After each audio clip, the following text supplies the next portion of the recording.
اسلام آباد میں نائب وزیر اعظم اسحاق ڈار کہتے ہیں پاکستان مذاکرات کے لیے آنے والے تمام وفود کا خیر مقدم کرتا ہے۔ ایئر لائنز ایسے تمام افراد کو بغیر ویزا کے بورڈنگ کی اجازت دیں۔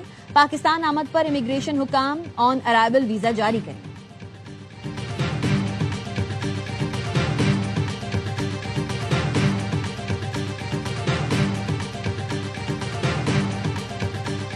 وزیر داخلہ محسن نقوی کی زیر صدارت سیکیورٹی اور دیگر انتظامات سے متعلق اجلاس۔ امریکہ ایران مذاکرات سے متعلق تیاریوں اور سیکیورٹی پلان کا جائزہ۔ محسن نقوی نے کہا امریکہ ایران مذاکرات کا اسلام آباد میں انعقاد پاکستان کے لیے اعزاز کی بات ہے۔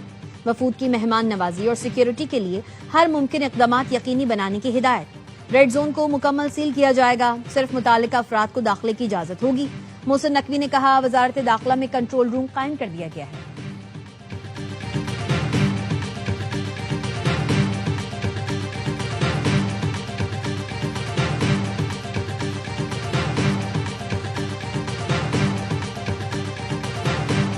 امن مذاکرات پاکستان پوری دنیا کی توجہ کا مرکز بن گیا۔ مستقل امن کے لیے اسلام آباد معاہدے کی تیاریاں، تاریخی مذاکرات کی میزبانی، پاکستان مرکز نگاہ بن گیا۔ اہم مذاکرات میں شرکت کے لیے امریکی نائب صدر جے ڈی وینس پاکستان پہنچ رہے ہیں۔ ایران کے مذاکراتی وفد کی قیادت اسپیکر باقر غالباف کریں گے۔ امریکہ اور ایران میں وفود کی سطح پر مذاکرات آج ہوں گے۔ مذاکرات کا اہم مرکزی مرحلہ ہفتے کو ہوگا۔ وزیر اعظم شہباز شریف خود مذاکرات کے مقام کا دورہ کرنے آئے، انتظامات کا جائزہ لیا۔ وزیر اعظم نے اعلیٰ سطح اجلاس کی صدارت کی جس میں سول و عسکری قیادت شریک ہوئی۔ شرکا کا اسلام آباد مذاکرات کو کامیاب بنانے کا عزم، کہا امن کا موقع ضائع نہیں ہونے دیں گے۔ شرکا نے جنگ بندی میں کلیدی کردار پر فیلڈ مارشل سید عاصم منیر کو خراج تحسین پیش کیا۔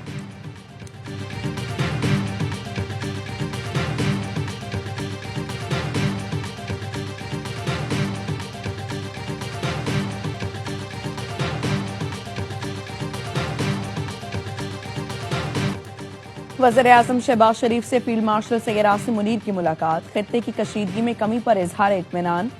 وزیر اعظم اور فیلڈ مارشل نے فریقین کے تحمل کو سراہا، امن اور جنگ بندی کو برقرار رکھنے پر زور دیا۔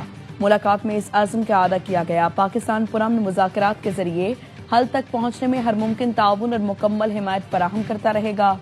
امن کے حصول کی کوششوں کے لیے نیک تمناؤں کا اظہار۔ وزیر اعظم نے یقین دہانی کرائی کہ پاکستان کی جانب سے مہمان وفود کو بھرپور تعاون اور اعلیٰ سطح کی میزبانی فراہم کی جائے گی۔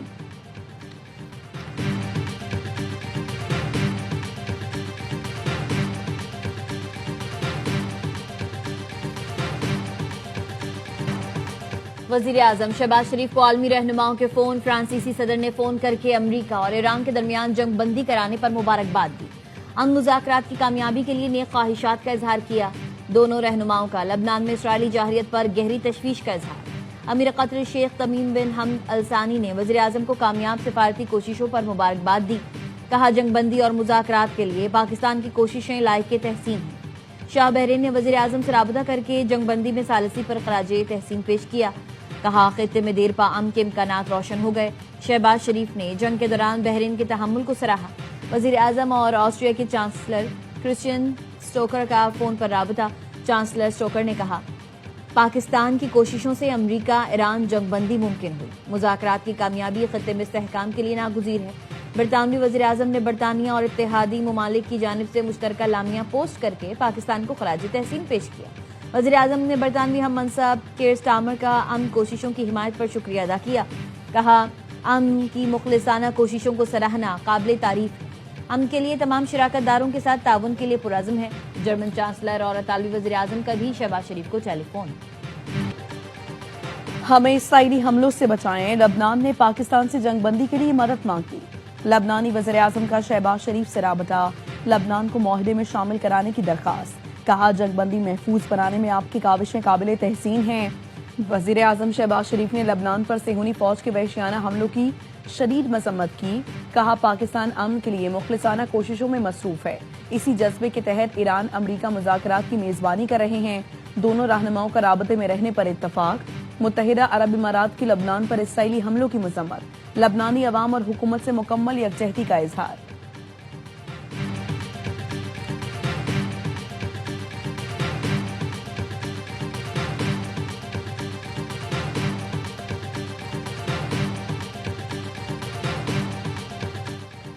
اسرائیل سے براہ راست مذاکرات شروع ہو گئے، اب تک مثبت جواب ہے۔ لبنانی صدر کا کہنا ہے اسرائیل کے ساتھ جنگ بندی واحد حل ہے۔ اسرائیلی وزیر اعظم نے کہا لبنان سے براہ راست مذاکرات شروع کر رہے ہیں۔ نیتن یاہو کی مذاکراتی ٹیم کو جلد بات چیت شروع کرنے کی ہدایت۔ لبنانی حکام کا کہنا ہے اسرائیل سے مذاکرات میں امریکہ ثالثی اور ضامن کا کردار ادا کرے۔ امریکہ کی شمولیت کے بغیر اسرائیل سے مستقل جنگ بندی ممکن نہیں۔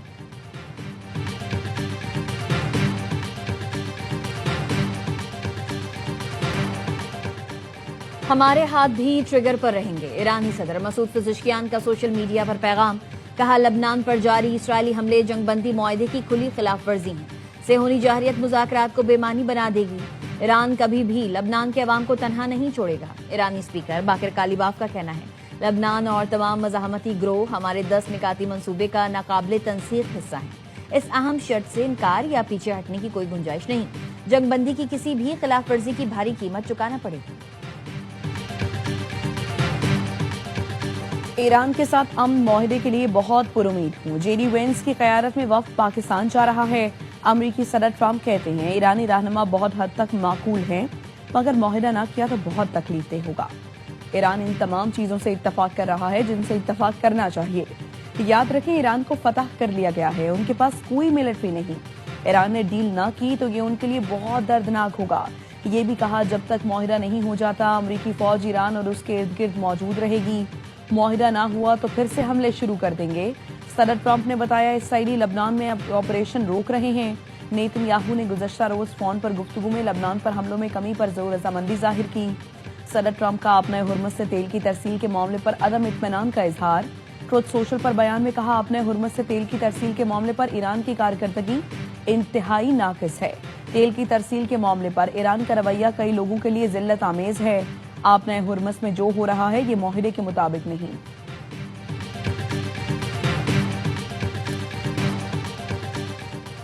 ایرانی اسٹریٹجک کونسل برائے خارجہ تعلقات کے سربراہ کمال قرازی شہید، ایرانی میڈیا نے تصدیق کر دی۔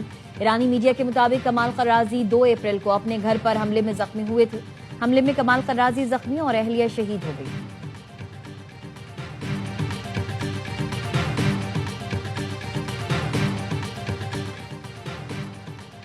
جنوبی پڑوسی معاملات کو درست طریقے سے سمجھیں، اپنے آپ کو سچائی کے ساتھ جوڑیں، شیطانی قوتوں کے فریب دینے والے وعدوں پر اعتبار نہ کریں۔ ایرانی سپریم لیڈر مجتبی خامنائی کا خلیجی ملکوں کو مشورہ۔ آیت اللہ خامنائی کی شہادت کے 40ویں روز پیغام میں مجتبی خامنائی نے کہا جنگ نہیں چاہتے لیکن ایران اپنے حقوق سے دستبردار نہیں ہوگا۔ ہم ہر نقصان کا ازالہ طلب کریں گے، اپنے ہرمز کے انتظام کے حوالے سے نیا طریقہ کار اختیار کریں گے۔ جو کچھ آپ دیکھ رہے ہیں وہ کسی معجزے سے کم نہیں۔ ایرانی عوام میدان جنگ کے حقیقی فاتح ہیں۔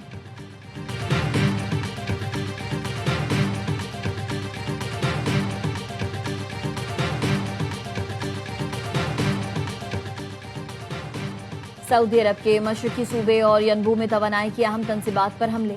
سعودی وزارت توانائی کا کہنا ہے صنعتی سیکیورٹی میں کام کرنے والا ایک سعودی شہری شہید، 7 زخمی ہو گئے۔ سعودی میڈیا کا کہنا ہے حالیہ حملوں کے بعد مملکت میں کئی توانائی تنصیبات پر آپریشنز روک دیے گئے۔ پائپ لائن پر حملوں کے باعث یومیہ 7 لاکھ بیرل تیل کی ترسیل متاثر ہو رہی ہے۔ کویتی وزارت دفاع نے بتایا کویت کا فضائی دفاع فضائی حدود میں ڈرونز کو نشانہ بنا رہا ہے۔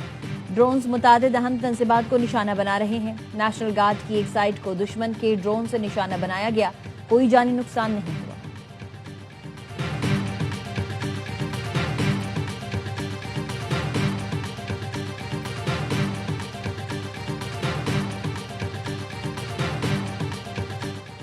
ایرانی پاسداران انقلاب نے سیز فائر کے دوران میزائل ڈرون حملوں کی تردید کر دی۔ ترجمان پاسداران انقلاب کا کہنا ہے جنگ بندی کے بعد کسی بھی ملک پر میزائل یا ڈرون حملہ نہیں کیا۔ حملوں کی خبریں درست ہیں تو یہ ہم نے نہیں، اسرائیل امریکہ نے کیے ہیں۔ کوئی شک نہیں کہ ایسے حملوں کے پیچھے صہیونی دشمن اور امریکہ ہیں۔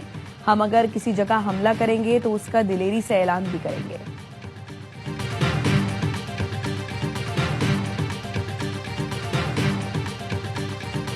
پاکستان نے پہلے جنگ بند کرائی پھر سیز فائر ٹوٹنے سے بچایا۔ ایران سے گواہی آ گئی۔ نائب ایرانی وزیر خارجہ سعید خطیب زادے نے اپنے بیان میں بتایا اسرائیل کی جارحیت کے بعد کل رات ایران جنگ بندی کی خلاف ورزی کا جواب دینے کو تیار تھا، لیکن پاکستان نے مداخلت کر کے کارروائی سے روک لیا۔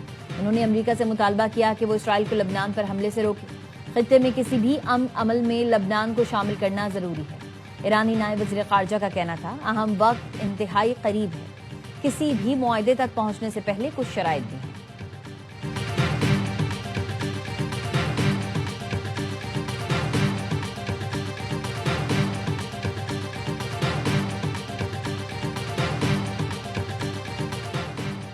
پاکستان نے کامیاب سفارتکاری سے دنیا کو تباہی سے بچایا۔ ایران، امریکہ اور اسرائیل جنگ رکوانے میں اہم کردار ادا کیا۔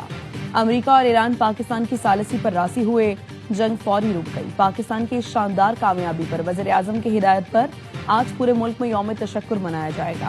وزیر اعظم شہباز شریف نے قوم سے اپیل کی کہ یوم تشکر کے موقع پر